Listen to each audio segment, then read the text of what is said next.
Темелна истрага за кочани, партиски откази и назначување на позиции, странско мешање, проект Српски свет, отворање на досиеата на УДБА и КОС, уставни измени.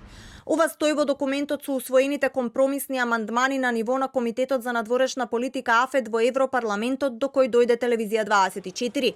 Додека се чека дали на почетокот од месецот европратениците ќе дадат зелено светло за модерен македонски јазик и идентитет, во извештајот на ВАјД стојат критики, барања и пресликани елементи од протоколот со Бугарија.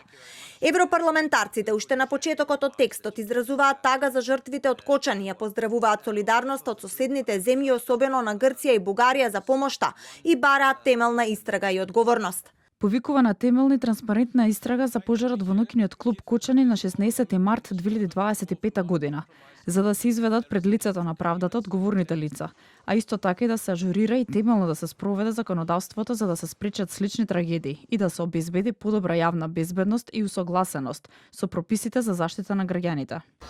Се бара системска одговорност на јавните институции, нотирани се влошени резултати во борбата против корупцијата, вклучително и високата корупција и ниска доверба во судството.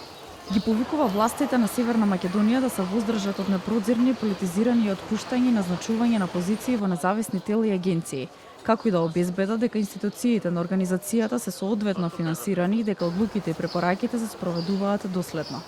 Во документот пишува дека Европарламентот е длабоко загрижен за странско мешање и дезинформацијски кампањи.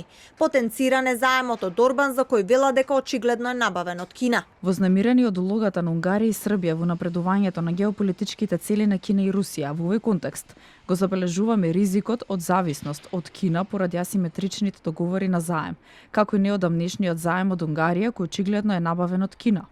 Стои дека одредени кинески дипломатски субјекти финансирале содржини во медиуми, а руските државни актери користеле српски медиумски посредници за да шират непријателски наративи кон НАТО и да тврдат дека ЕУ врши притисок врз Македонија да се откаже од својот идентитет.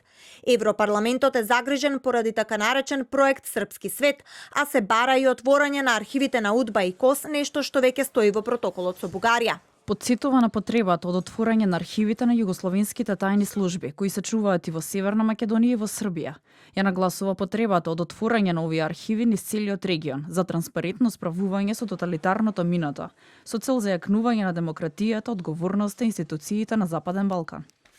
Се укажува на тоа дека протерувањето на 13 руски дипломати меѓу 2018 до 2023 е показател на континуирано присуство на тајни мрежи на влијание. Веќе е познато дека во компромисните амандмани стојат и уставните измени, повикувајќи се на преговарачката рамка на земјата со ЕУ. Уште на стартот на документот е потенциран македонскиот јазик и идентитет, но дали пред него ќе стои модерен, ќе се одлучи на пленарната седница во јули.